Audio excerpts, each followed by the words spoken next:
Hi, everyone, and thank you for joining Marketing Automation Made Simple podcast. As you know, I love marketing automation and AI, but I know a lot of business owners I speak to feel a bit overwhelmed with technology, so they never get to enjoy all the benefits it could bring to their businesses, which is why I am excited to have Adam Tuttle join me on the show. Adam is the Director of Business Activation at ActiveCampaign.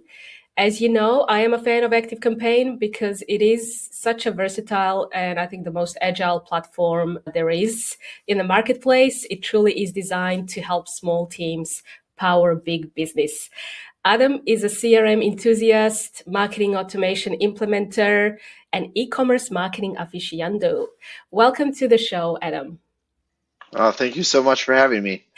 Now, I just read something on your LinkedIn profile. You've been with ActiveCampaign for 12 years now. I've never heard that ever in the tech space. Wow. Yeah, it's pretty uncommon. I got very lucky. I kind of accidentally found my way into ActiveCampaign, and when we were a very small company, and I just decided I can't leave. So I'm sticking around forever. I've been with ActiveCampaign as a consultant now for 7 years. It's, Yeah, yeah, it's a long time. I remember when it was a small company in Chicago. yeah. Well, we're quite a bit bigger now, and but honestly, there's five people who have been with ActiveCampaign longer than me. So it is uncommon in the tech space. We have a lot of employees that have been here a long time. So I think it speaks a lot about the business. Yes, it is. Yeah, I'm always impressed when I speak to ActiveCampaign staff, and I'm also on the custom advisory board with the product teams, and Yep. these guys are doing some amazing things. I can't wait for next year. Me too. I'm very excited. What I want to talk to you about is the CRM side of things and marketing automation as well. I know that most of our listeners have heard me talk about what is a CRM and how would you define marketing automation. And there's so many different definitions out there. What do you think makes a great CRM? How would you define a good CRM? Yeah, I think that's a really good question. And the reason I say that is I mean it genuinely is that I think the CRM definition is changing a little bit or has been changing for the last couple of years. So historically, if we look back, say 10, 15 years, CRM stood for Customer Relationship Manager, and it was traditionally a sales tool. So it would be used to help sales teams, know when to follow up with people and things like that. And while I think that that is the core of what a CRM is and what a good CRM is, but when I was thinking about it this afternoon, what I really came to the conclusion of is that a CRM in 2024 that is a best in class, or what I would say is like functional, even like you have to do this in order to be good, is a tool that really looks across all of your data sets. At least within sales and marketing, right? So there might be some disconnect here and there. I don't think that's horribly uncommon, but it has to be a tool that can look at more than just activity tracking of a sales team. A lot of other teams can use a CRM. So like you can have customer success teams use it. You could have, I've seen support teams do it. It's probably not, I would say, not the best idea, but especially for sales groups, I think that it's really important that you have a bigger insight into what's going on with your customer base than just the information being input by a sales team. And especially with the evolution of AI, it's really, really important to have that data there because data is what fuels AI. And so if your data is mismatched all over the place, your effectiveness within the AI space as that continues to evolve is going to be less and less. So kind of a long-winded answer, but I think it's really important to lay a foundation down and give, kind of where it's been to where it's going. Yes, AI does bring some exciting things happening in the tech space for sure, especially for the CRM. I'm still astounded to see that businesses that I meet here in Australia, I'm sure it's the same all around the world, they still rely on spreadsheets to Yeah. capture their leads, follow up with leads, manually think about following up or calling them. and where I know that the CRM is really powerful in that, to help them basically close deals Yeah. faster. Yeah. No, it is always surprising, especially like, you know, 10 years ago, 12 years ago, I could be a little more understanding. I think in the world that we live in now, CRMs are no longer super expensive. For a long time, they were enterprise type solutions. So small businesses were kind of forced into spreadsheets. But there's been tools out now, including ActiveCampaign for years, decades in some cases, that have been around and are, relatively cost effective. I think the where I see it is that people get used to what they're comfortable with. So they had somebody that set it up this way a long time ago. That person was, the salesperson or a really good salesperson. And what they forget is that spreadsheets are probably really solid if you are the person that designed that methodology. But what they lose it is you lose all traceability, you lose all history, and so therefore what happens is over time the power of your data gets diluted. And it is a problem all over the world. And so I think that, for small businesses that have a sales team, even if it's just two or three people, I would always encourage a business to make a CRM a real investment. When I say investment, I'm not talking about just purchasing the software. It's educating yourself on how to use the software, educating yourself, or hiring, consultants like yourself to help them understand how to think about it, because the softwares are evolving very, very quickly. And so when you have, I see it sometimes where it's kind of set it and forget it. So they plug it in, they built it, they don't even look at it, regardless if it's ActiveCampaign or not. They kind of forget that softwares are aggressively developing and changing over, a year's time. And if they don't do anything different for 2 years, they actually could be losing out on revenue or efficiency improvements, which I always believe lead to revenue. So yeah, it's a really interesting space to be in right now, and it's definitely interesting to see. I think where there's a lot of opportunity within the SMB market for sure.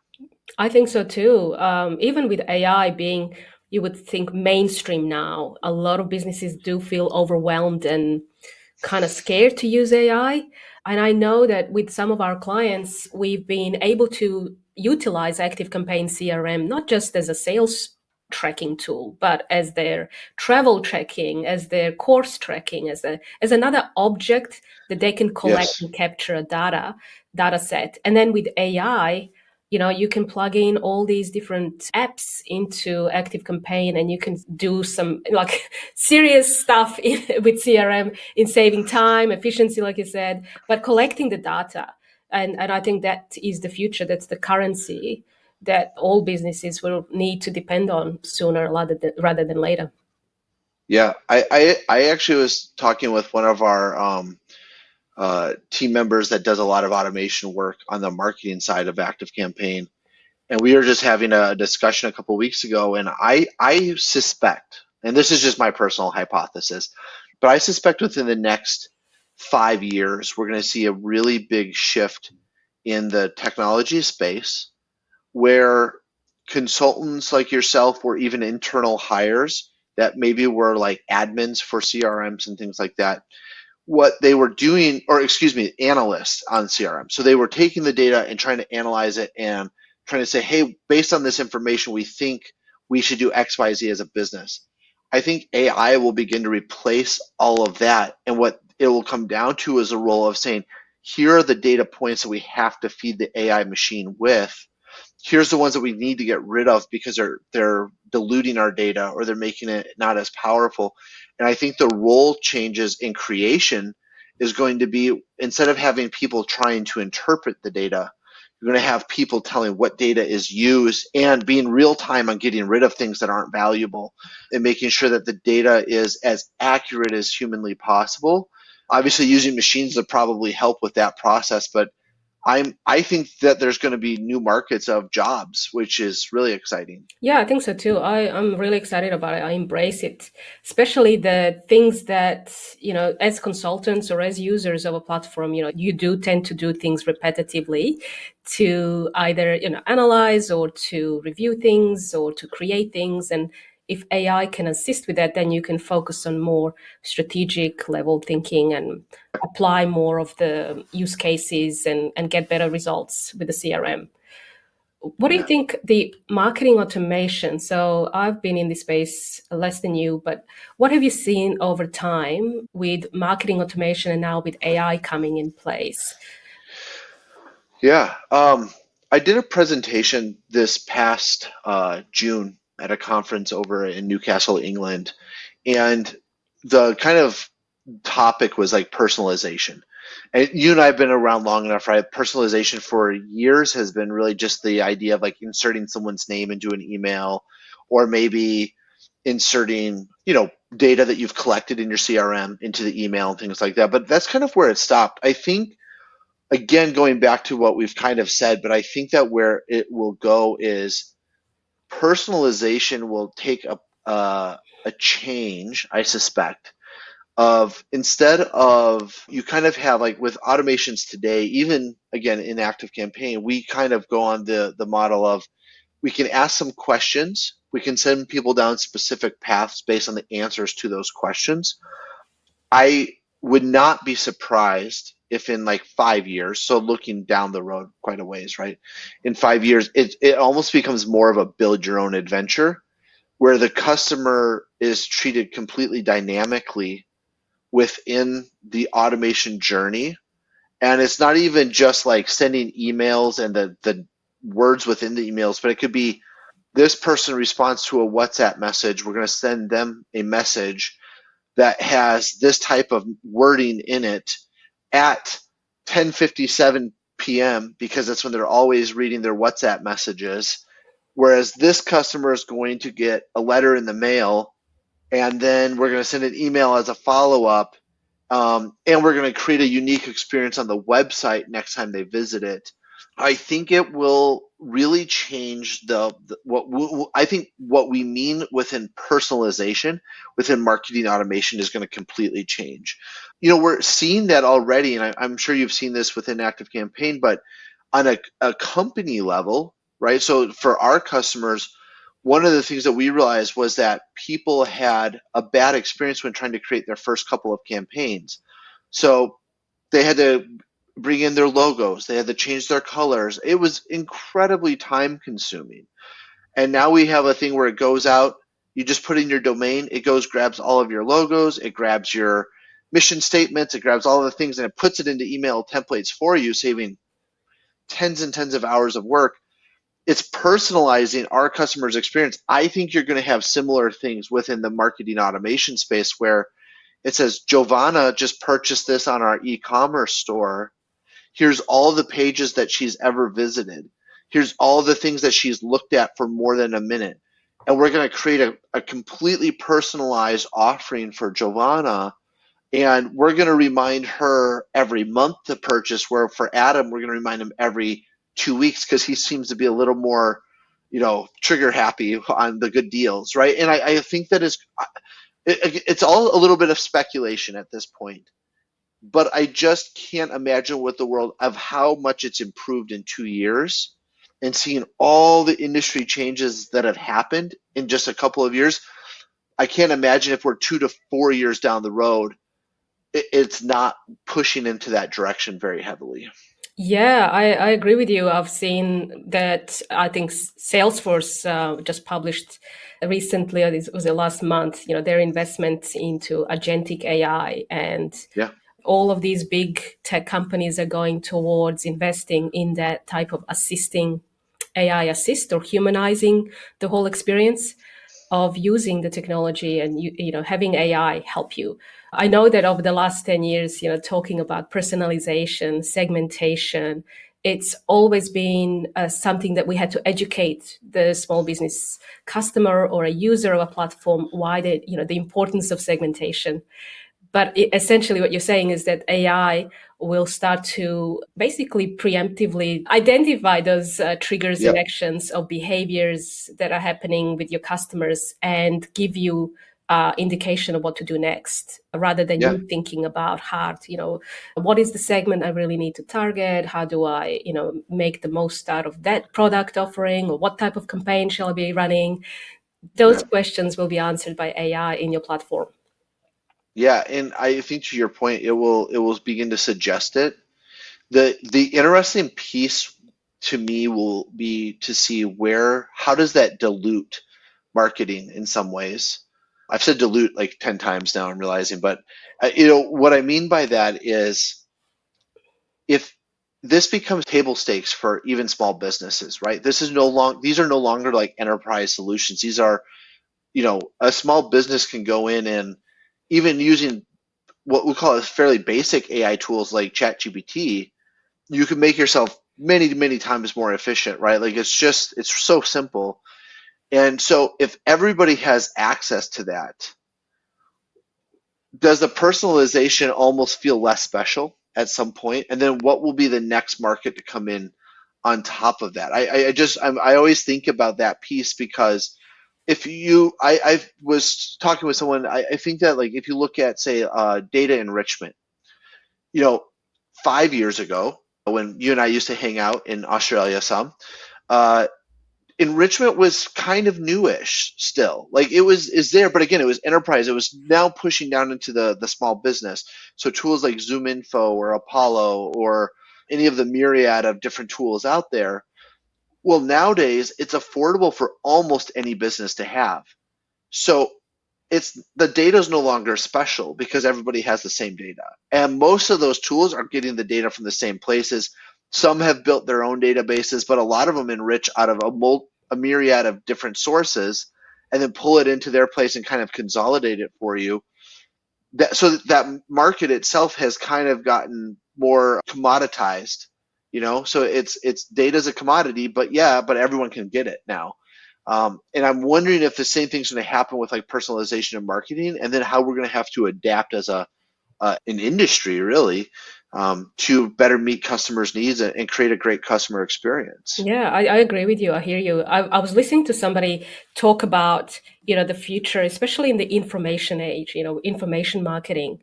All of this content is being now generated and data is being fed through the chat GPTs. And I kind of had to laugh when you said other basic tools like chat GPT, because that wasn't basic 6 months ago. No, it wasn't, not at all. The technology is just moving so rapidly, and by the time I recommend a tool or an AI app, that's I'm sure it's going to be overtaken by something else. But these people were talking about, the information, how, you used to, as a consultant, advisor, or a business coach, the whole industry 10 years ago was going, well, I want to move from one-on-one to one-to-many. Let's create Yeah, courses, online, all of these online tools. Now with AI, it's possible to go one-on-one at scale, you know, yeah, and having you as the advisor pop up on a screen, and you can have a conversation, ask them questions, have a one-on-one. But then again, you are talking to a piece of technology, not the person. So you do need to rely on the tried and tested traditional marketing yes, ideas, and it's all about the trust. How do you build trust, familiarity, and trust with your audience, which is really the brand, branding, and a big old school thinking of marketing is yeah. now even more important, in my opinion. Yeah, no, that's a really interesting point. I think the what I'm taking and what I'm learning out of that statement is even though technology changes and evolves, human nature evolves at a much, much slower pace. So the emotions that we still have to connect with humans on a human level, right? And so like people's desire to feel valued probably not going to change anytime soon. People's need to have trust with a brand, not going to change anytime soon. And yes, things do change as the decades progress, but like I would say that it's just more like you said, as technology evolves, people's, you know, how they learn how to trust is different. It used to be face to face, 100 years ago, maybe through newspapers, But now technology is more readily available than it was the TV. People learned how to trust through seeing someone on TV, a news anchor or whatever it was, right? And so the technologies are advancing, but though those core fundamentals of being human is what makes us human. And we still have to figure out how to connect to those. The challenging part, I think, today is that it's just so diluted by almost information overload. There's so many resources out there. There's so many, things that are available to everyone. And so that's probably going to be the challenge, is to figure out how to be human in an overly human, technologically driven landscape. Yeah, how to be human again. So I think that is the future. I guess we have to embrace that future. And as businesses, I do feel like what we've been doing 10 years ago, now the ideas are being implemented faster. A lot of the business community is quite open to the new technologies that are coming around. We're having different conversations. People are coming to us and saying, "Hey, I want these things." Like they're quite intelligent and well researched around the tech space. Yes. Whereas 10 years ago, it was the other way around. Is that what you're finding in ActiveCampaign as well? Oh, 100%. Yeah. I mean, I would say the evolution of the customer has, to your point, it's at their fingertips. And now I think there's been people that, generally speaking, within businesses, again, not it, you have at least a number of people that are tech savvy, whereas 10 years ago you might have one or two people. Even in a business of 50 to 100 people, you might only have a small handful of them be like really technologically savvy. Well, nowadays, I mean, going back to the ChatGPT being basic, kind of, I think about it because I have two 14-year-olds, boys, and they use ChatGPT in school, and they're encouraged to by their teachers. It's not like they're doing anything devious. They're like, they have teachers that saying, "Oh, for this project, just go use ChatGPT to gather your sources," and it's on their phones. Like they just, Wow. it's at their fingertips, and so that's who's coming into the workforce now. And people that are in their 20s and stuff, they've never grown up in a world where somebody around them didn't have a mobile phone. It's a different world. And so I think that the businesses as a whole are, it's like research isn't a big deal to them. They can go find what they want quickly. They know the questions to ask. Whereas 20 years ago, people didn't always know the right questions. So they had to rely on word of mouth, or someone doing a big elaborate demo and having a long sale. Now you can just have AI demo products to you. Like it's the world's changing. So I think it's a really interesting time. I'm super excited by it, to be Yeah, honest. But yeah, me too. So you've been obviously with ActiveCampaign for 12 years. Your current role is business activation. What is that? yeah, so I'm actually in the middle of changing roles, Oh, but okay. it's unofficially official, so it's not been done yet. So maybe by the time this comes out, it'll be official. But so I've been in this role for the last year. Basically, what I've been focused on is I've worked directly with our vice president of sales, and when he's been launching new initiatives and things like, we just started doing events again. So we haven't really done events heavily for a few years. And so we had lost, all our sales processes. How do we get these leads in the CRM? Who gets the leads? All of those. And so I'd go build the processes, behind the scenes. So kind of an ops role, but instead of working for the ops team specifically, which I've done in the past, and actually I'm getting ready to do again, I've been working more for the vice president of sales to kind of take his problems and get them fixed within a sales process. Oh, so you've been building out the CRM for Yeah, ActiveCampaign. yeah, Ah, yeah. I've spent really most of the last 4 years in operational roles and doing a lot of the behind the scenes work, or leading teams that do the behind the scenes work for ActiveCampaign. I did have a stint in there where I was building a new, more direct, to the customer team out for about a year and a half. But because of my tenure here, I tend to be pretty hands on with the tool itself and pretty involved with it. I feel better when I can do that. yes. What are some of the interesting examples? What are some of the interesting automations you've built? Yeah, I'll give one that I actually gave on another podcast that we did internally a while back, but it was using ChatGPT. So I think just in the spirit of the conversation, I'll give that example. So I was wanting to enrich our deals with information about the business. So one of the things that I focused on in this last year is trying to find ways I can make our sales teams more efficient. So I think a lot about efficiency and effectiveness. Efficiency is doing the right thing. Effectiveness is doing things right. And so I'm trying to say, like, how do I help our teams do the right thing, even if they don't know what it is today? And so one of the things that I was looking at is how much time is wasted. Let's say we get a new inbound lead. So you've never heard of this company, you don't know who they are. So now you have to go on their website. You might go on LinkedIn. You do some research. You're trying to figure out who this is so you can, send an email and all of those things. So I thought, well, I think we could do this better with ChatGPT. So what we would do is when a new deal was created in our pipeline, we would send a webhook. If you're not familiar with a webhook, it's basically like a little data slingshot. So it takes an action, like a deal or an opportunity being created in the CRM, and then it sends that information out of ActiveCampaign to a place that you tell it to go.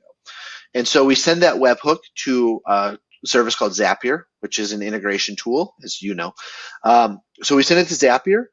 Zapier then ran a script with ChatGPT, and I would say, go to this domain. So I'd take out the domain of the deal.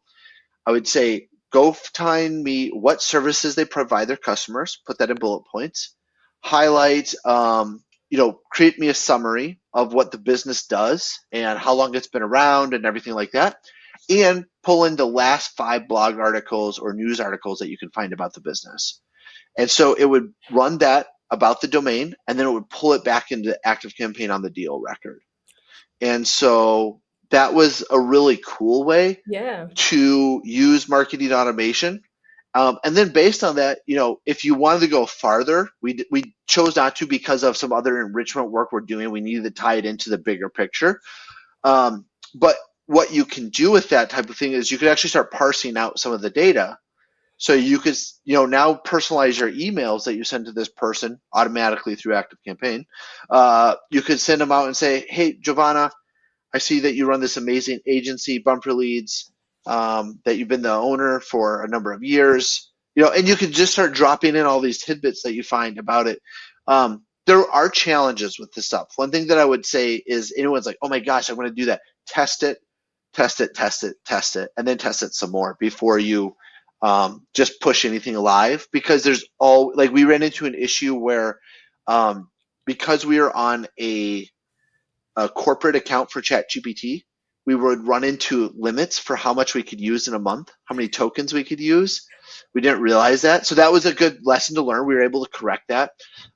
We also realized that there were some limitations with the version of ChatGPT that it was using that wouldn't always allow certain domains to be enriched. And so it worked like 70% of the time. It was no harm, no foul, because if every time it did work, it was better than what we had. If it didn't work, it was the same as what we had. So it was still a net gain. But, and then we decided to kind of pause it for a little bit just until we could, again, bring it back into our full enrichment strategy. But yeah, I think that was one of my favorites lately because it kind of pulls into it's using marketing automation like at a pretty like fun level. It's also getting like really creative with it, I think, to do Yeah. something that's out of the box. And I always, that's for me, is like finding the ways to make things work that shouldn't work. That's when I'm like my happiest. I love that. I was thinking, I need this. So you're almost using ChatGPT and AI to qualify those leads, Yeah, pre-qualify them before the yeah. salespeople pick up the phone or reach out. Yeah, it's a great way to talk to the lead rather than a cold lead, a warm lead. I don't know if you're aware of Just Call. Do you know Just Call, the I've application that integrates with I've ActiveCampaign? yeah. I've heard of it. I've never used it. So I know who they are, but I've never used it. Yeah, we've just done one integration with ActiveCampaign and Just Call. The client was a bit skeptical and afraid to use the AI. They have this agent AI assist, But we were live on a demo call with them, and they were doing similar, like an inbound phone call that is coming through. And the assistant sounds, you can pick any accent you want for any country. And it's a plumbing business, and the call might be after hours, and so you won't be staffed. So you could have this AI tool pick up the phone and it asks all these qualifying questions of the customer. And we were watching this live happen, and I can't believe the authenticity of that call. Like the customer on the other end would never know that they were talking to an AI tool. And the whole goal was, how do we fix this big leak? Asking all these criteria, questions in order to book them for, the plumbing appointment, urgent. Is this an Yeah. emergency? Is this not an emergency? All of these things are done within like a 5-10 minute phone call with AI, and it automatically sends a booking. It's like, wow. I think that it's a really interesting point, the speed aspect of it.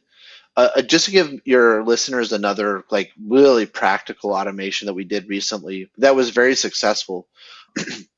Going back to efficiency and effectiveness, I wanted to see if I could boost our connect rate. So for us, a connect rate would be an established two-way conversation, whether it be through email, hopefully it's a meeting booked, on an inbound lead. So we have a couple of stages, but the third stage is discovery. That means that something's happened. Like it's gone beyond just like, I don't know who you are, we've never talked to each other. And I had this theory that because we are actually trying so hard to personalize things by the reps, like going and doing all this research, that there was the potential that we were actually like speed to lead was not happening fast enough and we were losing out on connection. And so what I did was I had it when a deal was created in our inbound pipeline. We sent an email immediately, a one-to-one email from the rep. And we said, hey, Jovana, I saw that you're interested in ActiveCampaign. I'm sending you an automated one-to-one email because using ActiveCampaign. So we actually called out that we're using our own tool because I want to help you as best as I can. I'll follow up with you as soon as possible, but this is just like round one. In order for me to help you, I'd like to get on a call with you. Here's like the couple of things that we would try to do on a call. Otherwise, just reply back to this email and I'll help you out. We started with 4 reps in a mare, and we took their average connect rate from 50% average in a single month to 76% average in a single month. Wow. And then we've now deployed that to the entire global inbound sales org. And we've seen most, we're probably averaging about, we'll call it 60%, 5%. We've now seen the average go up to about 70, as high as 80% in a single month for our connect rates. And so that's actually one thing that I want to just highlight is in that place, we kind of stripped the personalization back because we actually felt that the speed aspect of engaging with the customer quickly and immediately and providing them service was more important than trying to have all of our personalization perfect. And so it was a theory, right? We tested it. We actually ran an experiment for a month. We had criteria for like, hey, if this dips below a certain level, we're going to turn everything off. Like we watched it very, very closely. But the exciting part about is now the reps are like, hey, when I have a really busy day and I have meetings starting from 8 a.m. to noon, I know that customer is getting an email from me as soon as they come into my pipeline. And we were having like the very first night it ran, it was a holiday weekend in the US on a Sunday night. So we had Monday off, Sunday night. The person came into our funnel at 12:34 a.m. We sent them the email 12:34, and at 12:36 we had a response from the customer. Wow. And now it ended up being an existing customer, so it wasn't a qualified lead, but we were able to learn that immediately because of their response. And when our rep came back on Monday, they already had a hot lead ready to go. And so we're seeing like meetings booked automatically. We're seeing things like that. And so I think that's the exciting part to me is when you're doing these automations and stuff, sometimes we want to make it so personalized, so exact that we're not willing to take risk and just try things out. And we have to remember, again, going back to that human element, sometimes somebody feeling taken care of is the fact that they called and you picked up the phone. right? It's the fact that when they filled out a form, they had a response back to them from somebody, even saying that this is automated, but it came from an actual person within a couple minutes. Yes. And I think that there's a lot of value in that. And what I think is that there's not a one size fits all for every industry, but it's always worth testing these things out to try. And now we're taking that, we're actually trying new experiments within that funnel of what if we try different email texts? What if we try different routing based on country, and we try languages and things like it's really exciting. Yeah, wow, that's a great example. It reminded us the client that we had the integration with Just Call. Within a few days, they've seen they're unable to connect rates. So with their travel agents, they have to call, go from 40% down to 20%. So Oh, that's it's amazing. like that's the speed of being able to reach your customer. If they're unable to call, like you're always there in front, and it's personal, using that one-on-one personal email Yeah. automatically with the phone call. Yep. So that's amazing. I'm so happy that you're on the show today, sharing all the insights. I know we went into AI and CRM. Is there anything else that you'd like to share with our listeners? I think, like I said, one of the biggest pieces of advice I do try to give people, anyone in this space, is, the market can feel very overwhelming at times. I think that I would just encourage people that you're not alone with that because of how technology is evolving. The other thing that I would always say is just try to solve a couple problems at a time. I think where people tend to get overwhelmed is they're trying to solve 15 things at once. So they're trying to put AI into every aspect of their business all at once. I would say start with the most important ones, or, and you got to prioritize that, like, right? But pick one or two. Do that. If you don't have a CRM, that's probably your first priority over AI. Is like, great. If AI starts spitting us leads and getting us more, inbound opportunities, how are we going to manage them? What are the processes? What are the data points that we need? And evaluate those things, but just tackle the problems one at a time. And then the last piece would be just try to stay current. Just read. I find LinkedIn is like probably the best resource because I can go out there, I can follow people that I really like their voice, what they're doing. There's great people that have just unbelievable insights on things. And so I find the topics that interest me, I follow all of those influencers in that space. And if anything, it gives me at least an opportunity to say, oh, hey, I need to research this more. Or someone can say, oh, that's an interesting thought, and then I can put it away and think about it later. Yeah, that's amazing. So basically, our listeners can also find you on LinkedIn. That's what. 100%. Yeah. I post pretty regularly. Like, I'm on there. I try to post like 2 to 3 times a week. And sometimes it's about marketing automation. Sometimes it's about me being frustrated about things. But, it's just trying to be authentic in all of it. You share the truth. I try. Thank you so much, Adam. Yeah, thank you.